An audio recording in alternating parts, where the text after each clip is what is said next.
Биздин каналга подписаться деген кнопканы басып, 10 000 сом акча утуп алыңыз. Саламатсыздар урматтуу көрүүчүлөр. Кыргызстанда саясаттын сассык оюндары кайра башталган. Азыр билесиздер, жакында жогорку кеңешке кайра депутаттык шайлоо болот.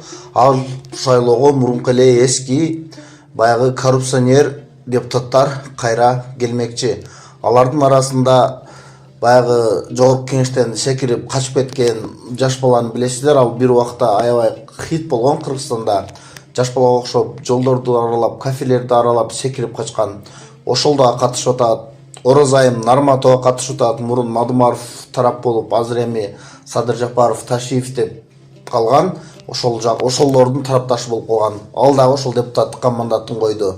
Кызыгы ушул Адахан Мадумаров жана ошол баягы Айжигитов дегендер бар эле. Алар жогорку кеңеште өздөрүнүн оюн айтып, каршы болгон нерселерин каршыбыз деп турчу, алардын мандатын алып коюшкан эле, бирок алар дагы депутаттыкка катышабыз деп даярданып турушкан, бирок аларды каттоодон өткөргөн жок азыркы биздин ушул комиссия.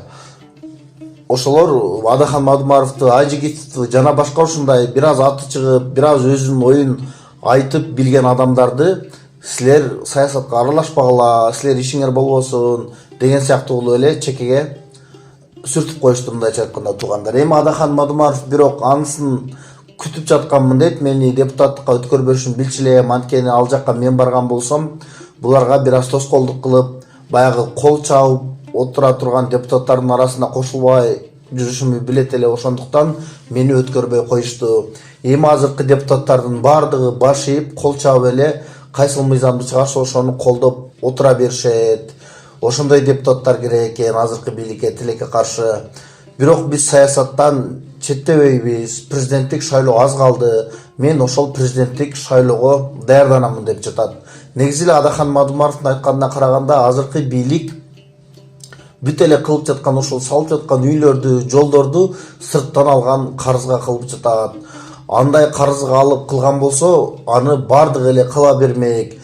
Бирок булар Кыргызстанды карызга батырып салышты. Ал карызды эми кимдер төлөйт? Ал карызды алып Кыргызстанга завод, фабрикаларды салып, четте иштеп жаткан мигрант мекендештерибизди алып келип Кыргызстанда иштешкен болсо, анда мен дагы колдойт болчумун. Бирок тилекке каршы андай болгон жок. Бүт эле өздөрүн пиар кылып, жол салып жатабыз, үйлөрдү куруп жатабыз деп эле ошол карыздардын эсебинен ошондой иштерди кылып жатышат деп айтып жатат эми Адахан Мадумаров. Урматтуу туугандар, негизи эле силер кандай деп ойлойсуңар? Азыркы ушул келаткан депутаттар баягы бүт эле подхалимдердин келгени, бул азыркы бийликке тоскоол болбой иштерин кылганы жакшыбы, же болбосо булардын арасында дагы ушул Мадумаровдай, Айжигитовдай адамдар болуш керек беле? Айтып турган, мисалы үчүн ката кылып жатышса азыркы бийликтеги кишилер, силер ушул жерден жаңылышып жатасыңар балдар, тура алагыла жолуңарды деп турган ушундай кишилер керек беле? Ошол жөнүндө албетте өзүңүздөрдүн оюңуздарды жазыңыздар.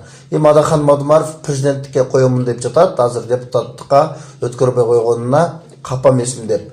Президенттикке койгон болсо Адахан Мадумаров өтүп кетиши мүмкүнбү? Ошол жөнүндө дагы албетте оюңуздарды жазыңыздар туугандар. Каналга жазылганды дагы унутпаңыздар.